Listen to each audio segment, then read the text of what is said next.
Hello friends, Manjusha cooking and ব্লগে আপনাদের সবাইকে স্বাগত। বন্ধুরা, এখন গরম পড়ে গেছে, গরমকাল মানে কিন্তু আমের সময়। তো এখন যেহেতু কাঁচা আমের সময়, এই গরমে কাঁচা আম দিয়ে টক ডাল, টক টক আমের চাটনি, এগুলো খেতেই কিন্তু ভালো লাগে। এগুলোই মুখে রুচি আনে, গরমে অন্য কিছু খেতে ভালো লাগে না। তো আমি ভাবলাম আপনাদের সঙ্গে একটা টক টক চাটনির রেসিপি শেয়ার করি, যেরকম বিয়ে বাড়িতে খোসা শুদ্ধ হয় সেই রকম। তো চলুন শুরু করি।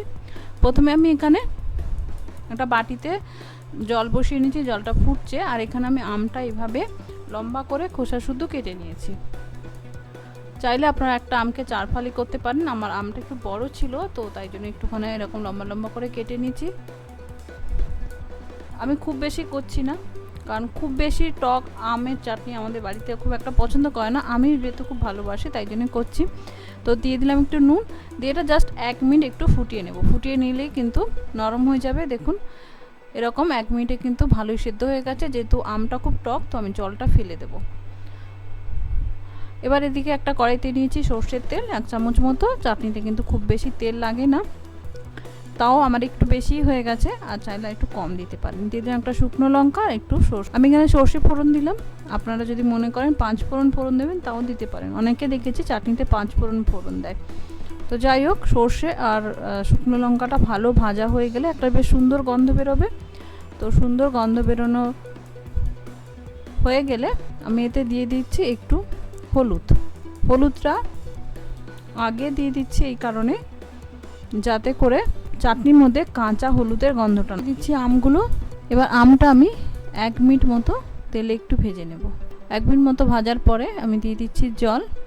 আপনার চাটনিতে যেরকম গ্রেভি রাখবেন সেরকম জল দেবেন। আমি মোটামুটি এটা কিন্তু একটু পাতলাই রাখবো, কারণ এই চাটনিটা কিন্তু পাতলাই ভালো লাগে। তো এবার দিয়ে দিচ্ছি নুন। সেদ্ধ করার সময় অল্প নুন দিয়েছিলাম, আবার একটু নুন দিয়ে দিলাম। আমের চাটনি যেহেতু টক হয়, নুনটা কিন্তু একটু বেশি লাগে। আর দিয়ে দিচ্ছি চিনি। আমি এখানে প্রায় 100 গ্রামের মতো চিনি দিয়েছি, কারণ ওই যে বললাম আমাদের বাড়িতে খুব বেশি টক পছন্দ করে না, আর এই আমটা ভীষণ টক ছিল, ওই জন্য আমি একটু বেশি চিনি দিলাম।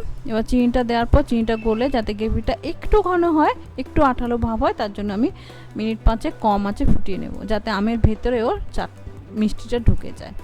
দেখুন আমের ভেতরে মিষ্টিটা সুন্দর ঢুকে গেছে, আর গ্রেভিটা কিন্তু আর অত ট্যালটেলে পাতলা নেই। বিয়েবাড়িতে কিন্তু এরকমই হয়, খুব ট্যালটেলে পাতলাও না, আবার এও না, বিশেষ করে দিনের বেলা যে চাটনিটা হয় বিয়েবাড়িতে। এবার এখানে আমি একটা স্পেশাল মশলা দিয়ে দিচ্ছি, সেটা হলো একটু মেথি, একটু সর্ষে, একটু শুকনো লঙ্কা আর একটু মৌরি দিয়ে গুঁড়ো করে নিয়েছিলাম, সেটা দিই। আপনারা চাইলে এখানে 5 ফোড়নও গুঁড়ো দিতে পারেন, তারও কিন্তু সুন্দর একটা স্মেল বেরোয়। আমার মামি 5 ফোড়ন গুঁড়ো দিয়ে চাটনিটা করতো। 5 ফোড়ন গুঁড়োটা নামানোর আগে দিয়ে করতো, ভীষণ সুন্দর টেস্ট হতো। আমার কিন্তু ওটাও খুব ফেভারিট।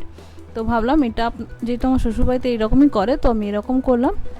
সর্ষে ফোড়ন সাধারণত লোকে দেয় আর কি। তো বন্ধুরা, রেডি আমার টক টক বিয়েবাড়ি স্টাইল গরমে অমৃত সমান আমের চাটনি।